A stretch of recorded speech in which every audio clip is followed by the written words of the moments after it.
السلام علیکم ورحمۃ اللہ وبرکاتہ۔ عزیزان گرامی قدر، ہم من حیث الامت اور من حیث الفرد اخروی اعتبار سے، عاقبت کے اعتبار سے خسارے میں جا رہے ہیں۔ اللہ ہمیں اس دنیا میں اپنا احتساب خود کرنے کی توفیق عطا فرمائے۔ نماز عشاء کے بعد اللہ ہمیں مراقبہ نصیب کرے، مناجات کی توفیق دے، اپنے دن بھر کا جائزہ لینے کی توفیق دے۔ بلا شبہ میرا رب رحیم ہے، کریم ہے، ذو الفضل العظیم ہے، لیکن اس کی بطش سخت ہے۔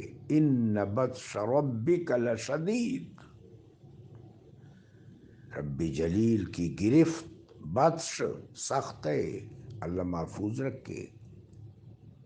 یوم یعض الظالم یدیہ، یہ وہ دن ہوگا جس دن ظالم اپنے ہاتھوں کو کاٹ کھائے گا۔ وَيَقُولُ الْكَافِرُ يَا لَيْتَنِي كُنْتُ تُرَابًا، کافر کہیں گے کاش ہم مٹی ہو جاتے، حساب کتاب کے حوالے نہ ہوتے۔ آخرت کا دن بہت زیادہ قابل ذکر اور قابل غور ہے۔ قرآن عظیم میں آخرت نظر آ رہی ہے۔ قرآن عظیم آئینہ ہے، آئینہ۔ اس آئینے میں آخرت کی ساری جھلکیاں نظر آ رہی ہیں۔ من بعثنا من مرقدنا ھذا ما وعد الرحمن، کس نے ہمیں ہماری قبروں سے اٹھایا؟ یہ رحمان کا وعدہ ہے۔ اور وصدق المرسلون، اور وہ انبیاء سچ ہی تو بولا کرتے تھے علیہم الصلاۃ والسلام۔ حساب کتاب تو اس وقت سے شروع ہو جاتا ہے جب ملک الموت علیہ الصلاۃ والسلام تشریف لاتے ہیں، اس وقت سے سلسلہ شروع ہو جاتا ہے۔ وہاں سے واپس پلٹنا نہیں ہے۔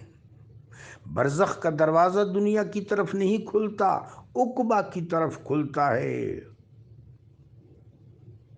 ہم دنیا کی زندگی میں غافل ہو گئے، بڑا نقصان ہے، چھوٹا نقصان نہیں ہے۔ فی الحال ہمیں اپنی ایمانی کمزوری کی وجہ سے اس کا انکشاف نہیں ہو رہا۔ سیدنا ملک الموت علیہ الصلاۃ والسلام جب نظر آئیں گے تو بس آخرت کے مراحل تب سے شروع ہو جائیں گے۔ حضرت عثمان رضی اللہ تعالی عنہ کے بارے میں ہم تو صحابہ کا ذکر بھی مناقشہ کے ساتھ کرتے ہیں۔ آپ ذرا اپنے مساجد میں، یہ اپنے ہمارے ہاں جو مقررین ہیں سوشل میڈیا پر، یہ جو کار فرما اور فعال حضرات ہیں، ان کی تقاریر سن لے۔ یہ صحابہ اکرام کے مناقشات پر گفتگو کرتے ہیں، ان کے محاضرات پر گفتگو کوئی نہیں کرتا۔ ایمان سلامت ہر کوئی منگے، عشق سلامت کوئی، عشق کی باتیں نہیں ہو رہی۔ سیدنا حضرت عثمان رضی اللہ تعالی عنہ فرماتے، جب ان کے سامنے برزخ کا ذکر ہوتا تھا تو پھوٹ پھوٹ کر روتے تھے۔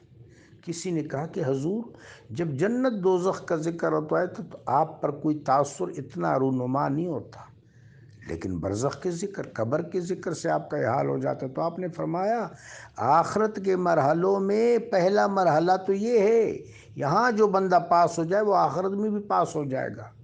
بہت خوبصورت بات حضرت علامہ ساوی رحمۃ اللہ علیہ نے اپنی تفسیر میں لکھی ہے، فَأَمَّا مَنْ أُوتِيَ كِتَابَهُ بِيَمِينِهِ، جن کو نام اعمال داہنے ہاتھ میں ملے گا، حضرت فرماتے ہیں کہ موت کے وقت سے لے کر اب تک اس کے ساتھ جو سلوک ہوتا رہا، فَرَوْحٌ وَرِيحَانٌ وَجَنَّةُ النَّعِيمِ، تو اس کو پتہ ہے کہ میں اس مقام پر مجرم کی حیثیت سے پیش نہیں ہوا، منعم کی حیثیت سے پیش ہوا ہوں، میں اپنے رب سے انعام پاؤں گا، اس لیے بہت خوش دلی کے ساتھ اپنا دائیں ہاتھ آگے کر دیتا ہے۔ تو حقوق اللہ کا جہاں تک تعلق ہے وہ بڑا کریم ہے۔ نماز میں کوئی غلطی ہو گئی ہے تو اس کی رحمت سے بعید نہیں ہے کہ معاف کر دے۔ روزہ میں کوئی خطا ہو گئی ہے، اللہ کی رحمت سے بعید نہیں ہے کہ کوئی اللہ تبارک و تعالی جل وعلا معاف فرما دے۔ وہ غفور الرحیم ہے، ستار العیوب ہے جل شانہ۔ حبیب پاک علیہ الصلوۃ والسلام کی شفاعت میسر آ جائے گی، لیکن اگر کسی شخص نے کسی پر ظلم کیا ہے، ظلم جامع لفظ ہے اور تمام برائیوں پر محیط ہے، شرک بھی ظلم ہے، راستہ تنگ کرنا، راستے پر کانٹا ڈالنا، یہ بھی ظلم ہے۔ ظلم جو ہے یہ اوپر سے نیچے تک ہے۔ ظلم کی کراہت کا آغاز شرک اور کفر سے شروع ہوتا ہے اور نیچے آتے آتے اس کانٹے پر ختم ہوتا ہے جو کوئی شخص راستے پر ڈالتا ہے اور کسی کو چبھ جاتا ہے۔ ایک حدیث پاک ہے، حدیث پاک ہے، 2 احادیث سناؤں گا، پھر یہ کلام طویل ہو گیا۔ ایک حدیث مبارکہ یہ ہے کہ اگلے جہان ایک شخص رب کے حضور پیش ہوگا، اس کے نیک اعمال کا پلڑا حاوی ہوگا۔ فَأَمَّا مَنْ ثَقُلَتْ مَوَازِينُهُ فَهُوَ فِي عِيشَةٍ رَاضِيَةٍ، نمازیں پوری، روزے پوری، سب کچھ کلیئر ہوگا۔ اتنے میں ایک شخص آئے گا اور وہ کہے گا، اے اللہ، اس شخص نے میرا مال کھایا تھا، میرا حق کھایا تھا، میرا حق غصب کیا تھا، میری امانت غصب کی تھی، اس میں خیانت کی تھی۔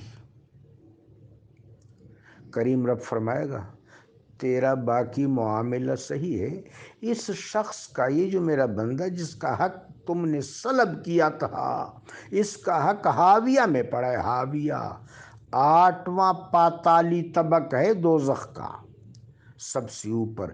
جس طرح جنتیں اوپر کی طرف جاتی، میرے آقا نے فرمایا نیچے والے جنتیوں کو اوپر والے جنتی اس طرح نظر آئیں گے جس طرح زمین سے ہم آپ کو زمین سے ہمیں آسمان نظر آتا ہے۔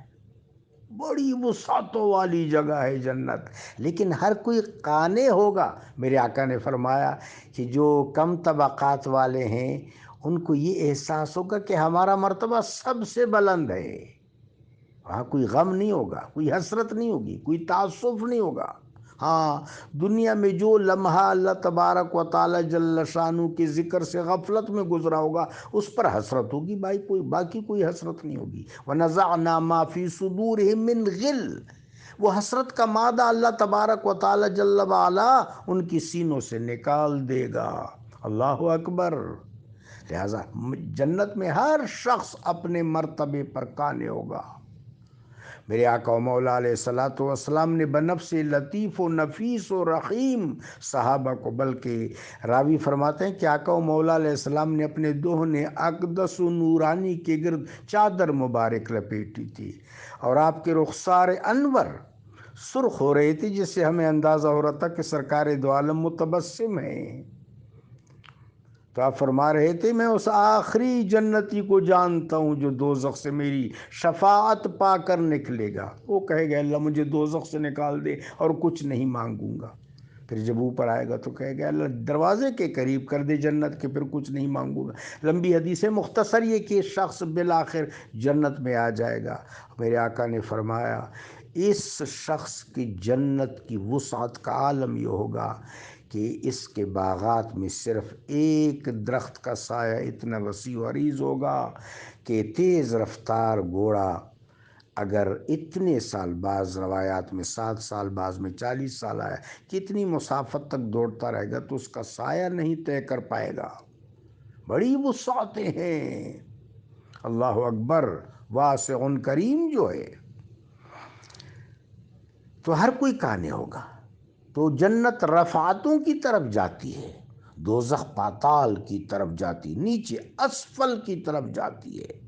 اسفل در اسفل، ارزل در ارزل، سب سے اوپر جہیم ہے جہیم سے نیچے جہنم ہے، جہنم سے نیچے سعیر ہے، سعیر سے نیچے سقر ہے، سقر سے نیچے زمہریر ہے، زمہریر سے نیچے حطمہ ہے، اس طرح نیچے بالآخر حاویہ ہے، حاویہ 8واں درجہ درک الاسفل۔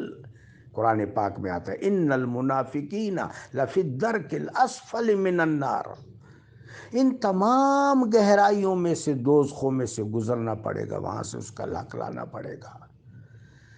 یہ دن دور نہیں، اس سے فرار بھی نہیں، اس لیے آج وقت ہے کہ کوئی کسی کا حق نہ کھائے۔ خدائے کریم و جلیل نے رزق کا تو وعدہ کیا جس کے لیے سب سے پہلے میں بہت بات کر رہا ہوں لیکن میرا ایمان بہت کمزور ہے، ہم رزق کے لیے پریشان ہیں۔ سب سے زیادہ وعدہ اللہ نے رزق کا کیا ہے۔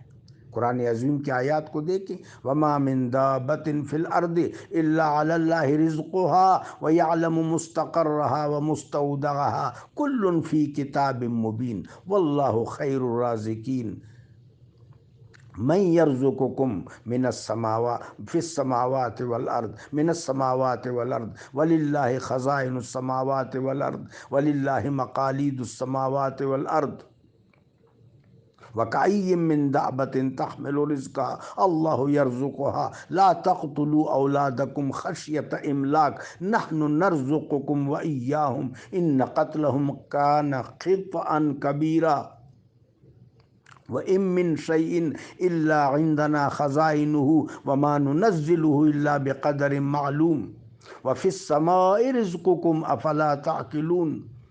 کتنی تسلیاں ہیں قرآن عظیم میں، تو ہم رزق کے حوالے سے پریشان ہیں اور ایک دوسرے کا مال ناحق غصب کرتے ہیں۔ اللہ اکبر، اللہ اکبر۔ خدایا ہمارے دلوں میں آخرت کی فکر ڈال دے، آمین۔